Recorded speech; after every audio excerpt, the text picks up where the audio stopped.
Hello everyone, my name is Vivek Sharma. आज के इस वीडियो में we will be discussing about 4 articles. पहले आर्टिकल में the new space race between China and US, we will be talking about that. Then हम पार्डनिंग के बारे में डिस्कस करेंगे कि क्या गवर्नर की ये डिस्क्रिशनरी पावर है, दैट इज इंपॉर्टेंट। देन हम यहाँ पे IRDAI की एक डेजिग्नेटेड DSI के बारे में बात करेंगे, यानी सिस्टमैटिकली इंपॉर्टेंट इंश्योरेंस कंपनीज के बारे में। लास्ट में हम सेबी के एक प्रपोजल के बारे में बात करेंगे शेयर बायबैक के लिए। तो आइए एक एक करके इन आर्टिकल्स को डिस्कस कर लेते हैं। तो सबसे पहले देखो, यूएस ने यानी नासा ने एक अर्तमिस करके प्रोजेक्ट लॉन्च किया। इस प्रोजेक्ट का मकसद ये है कि हम एक लूनर गेटवे को एस्टैब्लिश करना चाहते हैं, जहां पे लॉन्ग टर्म ह्यूमन जो डीप स्पेस मिशन है हम उनको प्रमोट कर सकें। बट साथ के साथ एक ऑब्जेक्टिव ये भी है, आने वाले समय में मार्स मिशन के लिए भी ये एक बेस का काम करेगा।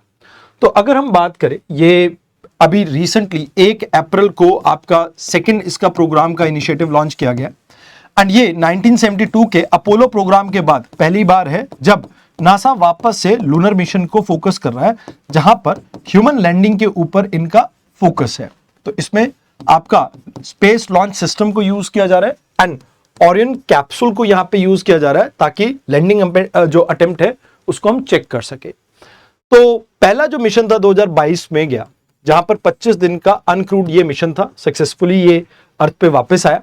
अभी सेकंड मिशन ऑन गोइंग है, 1 अप्रैल को जैसा मैंने आपको बताया कि इसे लॉन्च किया गया एंड इसमें 4 लोगों को लेके गए हैं, रीड, विक्टर, क्रिस्टीना एंड जर्मी। तो इसमें पहली बार है जब नासा किसी एक कलर्ड पर्सन को साथ लेके जा रहे हैं, विक्टर को, एक महिला यानी क्रिस्टीना, एंड उसके अलावा जर्मी जो है ये नॉन यूएस सिटीजन है। तो नॉन यूएस सिटीजन को भी यहां पर पहली बारी नासा आपका लेके जा रहा है। अर्थमिस जो 3 है, यहां पे हम लोअर अर्थ ऑर्बिट के अंदर डॉकिंग अनडॉकिंग को टेस्ट करेंगे, ओरियन कैप्सूल को, एंड जो कमर्शियल लैंडर्स हैं आपके स्पेसएक्स और ब्लू होराइजन के इनको हम यहां पे टेस्ट करेंगे। अर्थमिस 4 जो है 2028 में एक मिशन लॉन्च किया जाएगा, जहां पर ह्यूमन लैंडिंग अटेम्प्ट को ट्राई किया जाएगा साउथ पोल के ऊपर, एंड उसके बाद एक बेस कैंप अर्थमिस 5 के अंदर लेट 2028 में एस्टैब्लिश किया जाएगा। तो जैसा मैंने आपको बताया कि स्पेस लॉन्च सिस्टम जो है ये आपका सबसे पावरफुल रॉकेट है। अपोलो में जो सैटर्न यूज हुआ था उससे भी पावरफुल है 15 टाइम। ओरियन स्पेसक्राफ्ट की बात की जाए तो ये एक आपका स्पेस कैप्सूल है, जिसमें क्रू आपका लैंड करेगा, 4 एस्ट्रोनॉट। तो ये आपको याद रखना है। ह्यूमन लैंडिंग सिस्टम की बात की जाए तो ये कमर्शियल लैंडर है जो स्पेसएक्स का है स्टारशिप एंड ब्लू ओरिजिन का है आपका ब्लू मून। तो ये ट्रांसपोर्ट करेगा एस्ट्रोनॉट को कहां पर, लूनर सरफेस पे। तो अर्थमिस अकॉर्ड वैसे 60 देशों का एक मिलके इनिशिएटिव है, जिसमें इंडिया भी आपका पार्ट है। तो पीसफुल लूनर एक्सप्लोरेशन के ऊपर इनका फोकस है। अब यहां पे चूज किया गया साउथ पोल को, तो यहां पे वाटर आइस जो मिलता है आपको उसके ऊपर इनका फोकस है। ये देखना है कि लाइफ सपोर्ट के कुछ यहाँ पर क्रिटिकल आपको न्यूट्रिएंट्स देखने को मिलते हैं एंड रॉकेट फ्यूल को भी यहाँ पर क्रिएट करना इनका मकसद यहाँ पे रहेगा। सस्टेनेबल प्रेजेंस को मेंटेन करना है। मतलब अभी तक हम क्या देखते थे कि जैसे अपोलो है, अपोलो में ह्यूमंस ने वहां पर पहला कदम रखा, बट उसके बाद से ह्यूमंस की प्रेजेंस वहां पर नहीं रही है। तो एक लॉन्ग टर्म यहां पर प्रेजेंस को हम इंश्योर करना चाहते हैं और मार्स मिशन के लिए अपनी आने वाले समय की टेक्नोलॉजी को यहां पर टेस्ट करना चाहते हैं। तो यहां पे सिग्निफिकेंस इसका ये है कि क्रिटिकल इंफ्रास्ट्रक्चर को हम टेस्ट करेंगे। 10 दिन का ये मिशन रहेगा, जहां पे ओरियन कैप्सूल क्या लाइफ सपोर्ट के लिए ठीक है कि नहीं उसको देखा जाएगा। जैसा मैंने आपको कहा, first woman, first colour person and first non US citizen को ये पहली बार लेके गए एंड टेक्नोलॉजी वैलिडेशन के ऊपर यहाँ पे इनका फोकस रहेगा। तो अभी साउथ पोल के ऊपर जैसे यूएस टारगेट कर रहा है वाटर की प्रेजेंस की वजह से, ऐसे ही आपका लॉन्ग मार्च 10 के साथ चाइना भी प्लान कर रहा है बाय 2030 ये इस कंपटीशन में जो यूएस और चाइना की रेस है इसके बीच में यहाँ पर यूएस ट्राई कर रहा है 28 तक, ये 2030 तक ट्राई कर रहे हैं। तो देखते हैं कौन जीतता है कौन नहीं, ये बात की बात है। सस्टेनेबल फंडिंग यहां पर प्रोमोट करने के लिए यूएस कांग्रेस के दोनों हाउसेज ने इसको सपोर्ट किया, यानी दोनों हाउसेज यूएस के एंड मोर ओवर यहां पे सभी पार्टीज ने भी इसको सपोर्ट किया। अगर अर्थमिस अकॉर्ड की बात की जाए तो यस, यहां पर पीसफुल और ट्रांसपेरेंट लूनर एक्सप्लोरेशन के ऊपर फोकस है, ताकि कॉन्फ्लिक्ट यहां पे अवॉइड किया जा सके एंड यहां पे एक लूनर गेटवे को भी एस्टैब्लिश करने के ऊपर फोकस है। तो इसके ऊपर आपको इस तरह का कुछ क्वेश्चन देखने को मिल सकता है एंड ये आपका practice question. Now let's talk about Madras high court की रिसेंट रूलिंग के बारे में। अब जैसा कि आपको पता है कि इंडियन हम कॉन्स्टिट्यूशन की बात करें तो इसमें पार्डनिंग पावर दी गई है आपके प्रेसिडेंट को भी और इवन आपके गवर्नर को भी। तो यहां पे पार्डनिंग के अंदर पार्डन जो है वो आपके कन्विक्शन को पूरी तरह से रिमूव करता है, एक कम्यूटेशन होता है जो कि आपकी हार्शर पनिशमेंट को लाइटर से चेंज करता है, रेमिशन होता है जहां पे सेंटेंस की ड्यूरेशन को चेंज कर दिया जाता है बट उसके नेचर को चेंज नहीं किया जाता, डिस्पाइट कुछ मतलब डिफरेंट सर्कमस्टांसेस की वजह से, जैसे डिसेबिलिटी या प्रेगनेंसी की वजह से थोड़े टाइम के लिए सेंटेंस का नेचर चेंज कर दिया जाता है। एंड रिप्राइव मतलब टेम्परेरी स्टे। तो यहां पे ये कहा जाता है कि भाई जब आपके गवर्नर इस पावर को यूज कर रहे हैं, चाहे प्रेसिडेंट या गवर्नर, तो यहां पर कॉन्स्टिट्यूशनली वो बाउंड है एडवाइस के। जैसे स्टेट के केस में जो आपके जो स्टेट काउंसिल ऑफ मिनिस्टर है वो एडवाइस करेंगे गवर्नर को और उस अकॉर्डिंगली उन्हें एक्ट करना होगा, ऐसा आर्टिकल 161 को इन्होंने इंटरप्रेट किया। सेम पावर प्रेसिडेंट के पास भी आर्टिकल 72 के अंडर।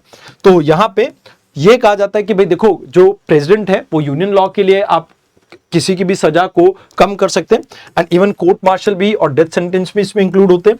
बट गवर्नर का 161 जो है वो स्टेट लॉ से डील करता है एंड इसमें डेथ सेंटेंसेस और मिलिट्री सेंटेंसेस को इसमें इंक्लूड नहीं किया जाता है। तो याद रखना कि यहां पे काउंसिल ऑफ मिनिस्टर की एडवाइस पे ही ये चीज हो सकती है एंड इसको जुडिशियल रिव्यू किया जा सकता है एंड यहां पे कोई ओरल रिप्रेजेंटेशन की गारंटी नहीं है। वैसे यूएस में भी आपको सेम नेचर देखने को मिलता है, जैसे यहाँ पे गवर्नमेंट जो है उसकी यानी काउंसिल ऑफ मिनिस्टर की एड एंड एडवाइस पे ये आप कर सकते हैं, वहां पर उनकी ये पर्सनल डिस्क्रिशन है। अगर बात की जाए इंडिया में जब तक वर्डिक्ट ना आए, कन्विक्ट ना किया जाए पर्सन को, तब तक ये अलाउ नहीं है। यहाँ पे कभी भी चाहे कन्विक्ट हुआ हो या ना हुआ हो तब भी ये आपका प्रेसिडेंशियल पार्डनिंग वहां पर मिल सकती है। मोर ओवर यहाँ पे बायसनेस, आर्बिट्रीनेस और पॉलिटिकली मोटिवेटेड चीजों को जुडिशरी चैलेंज कर सकती है, मतलब जुडिशरी में जुडिशियल रिव्यू हो सकता है। बट यहाँ पे अनलिमिटेड पावर है तो यहाँ पे जुडिशरी उसके अंदर कुछ भी नहीं कर सकती है। ओवरलैपिंग पावर आपको यहाँ पर प्रेसिडेंट और गवर्नर में देखने को मिलती है इन सम केसेस, बट यहाँ पे स्ट्रिक्टली ये पावर सिर्फ आपके यूएस प्रेसिडेंट के पास है, तो वो आपको यहाँ पे याद रखना है। तो कहा जाता है कि भी देखो जुडिशियल इंटरप्रिटेशन में कुछ आपके कन्फ्लिक्ट यहाँ पे देखने को मिल रहे हैं। हाई कोर्ट के सेम हाई कोर्ट के एक छोटे बेंच ने इसमें एक अलग वर्डिक्ट दी थी, तो ये कहीं ना कहीं एक प्रॉब्लम है। मोर ओवर यहाँ पे मिस इंटरप्रिटेशन भी हो सकती है प्रेसिडेंट का, जैसे यहाँ पे ये कहा जा रहा है कि भाई कॉन्स्टिट्यूशनल फंक्शन और स्टैट्यूटरी फंक्शन के बीच में को डिस्क्रिमिनेट नहीं कर पाया, डिफरेंशिएट नहीं कर पाया, वो एक प्रॉब्लम देखने को मिलती है। अब कहा जाता है कि भाई देखो ये पार्लियामेंट्री डेमोक्रेसी के अंदर आपको ये समझना होगा real executive council of minister होते हैं जो पीपल्स को अकाउंटेबल होते हैं, वेयर एज हम टाइटुलर हेड की बात करें तो गवर्नर आपका टाइटुलर हेड है, तो ये एड एंड एडवाइस पे ही काम करेगा काउंसिल ऑफ मिनिस्टर की। जुडिशियल क्लैरिटी की बात की जाए तो यहाँ पे कहीं ना कहीं गवर्नर की जो आर्टिकल 161 के अंडर पावर है ये एग्जीक्यूटिव पावर है एंड इनकी पर्सनल डिस्क्रिप्शन यहाँ पे अप्लाई नहीं होती है, तो ये चीज आपको याद रखनी है। तो कहते हैं कि भी कॉन्स्टिट्यूशनल मोरालिटी के साथ आप एडहेयर करो, यहाँ पे सुप्रीम कोर्ट की गाइडलाइंस को आप फॉलो करो, जहां पे judicial review time and again use किया जा सकता है अगर किसी भी जगह पे ओवरस्टेपिंग देखने को मिलती है गवर्नर के ऑफिस की। मोर ओवर आपको एक स्टैंडर्ड ऑपरेटिंग प्रोसीजर को बिल्ड करने की जरूरत है जिससे क्लैरिटी आ सके कि कैसे इस पावर को यूज किया जा सकता है। तो these are the questions mains का एंड प्रीलिम्स का। आइए अब बात करते हैं एलआईसी के बारे में। अब देखो एलआईसी के बारे में हम क्यों बात कर रहे हैं, तो इंडिया के अंदर insurance regulatory and development authority of India है, जैसे फाइनेंशियल सेक्टर के लिए आपके आरबीआई है, ऐसे ही सेकेंडरी मार्केट के लिए सेबी है, और ये आपकी किस चीज के लिए, इंश्योरेंस कंपनी के लिए है। तो इसमें दो चीजें उन्होंने अनाउंस की, एक तो डार्क पैटर्न की रोक के ऊपर इन्होंने वर्क करने के लिए कहा है and more over Indian accounting standards को यहाँ पे फॉलो किया जाएगा आने वाले समय में फॉर योर इंश्योरेंस सेक्टर।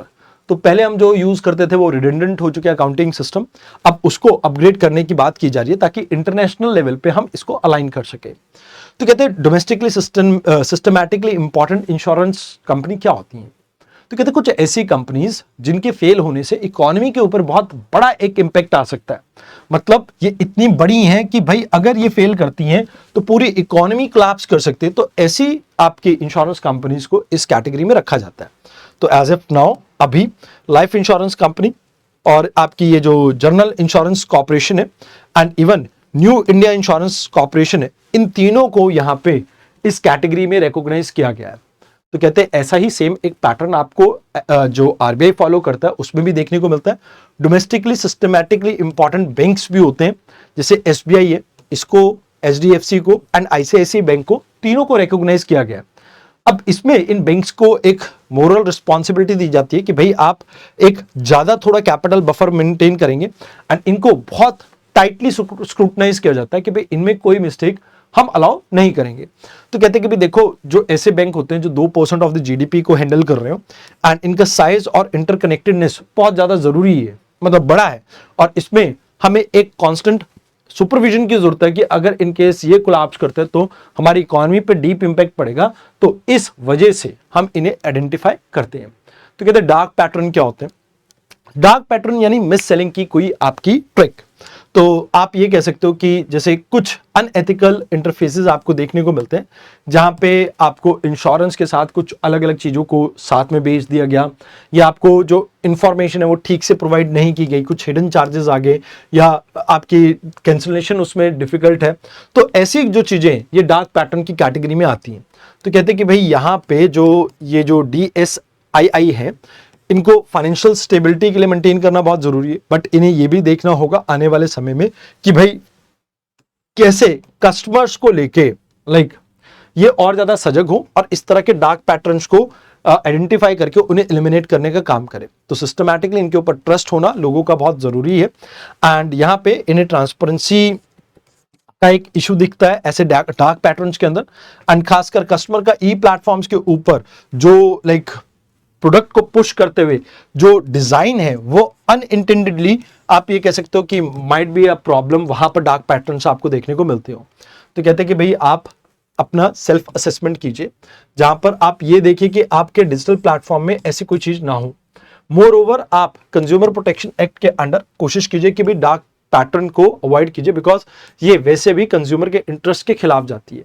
तो कहते हैं कि भाई आपको टेक्नोलॉजी आपकी ऑडिट की हम कहीं ना कहीं इंप्रूव कर ही रहे हैं, कंज्यूमर्स के बीच में अवेयरनेस क्रिएट करो एंड ग्लोबल बेंचमार्क के साथ अपने आप को अलाइन करो। तो दीज आर द थिंग्स जो आपको यहाँ पे याद रखनी है।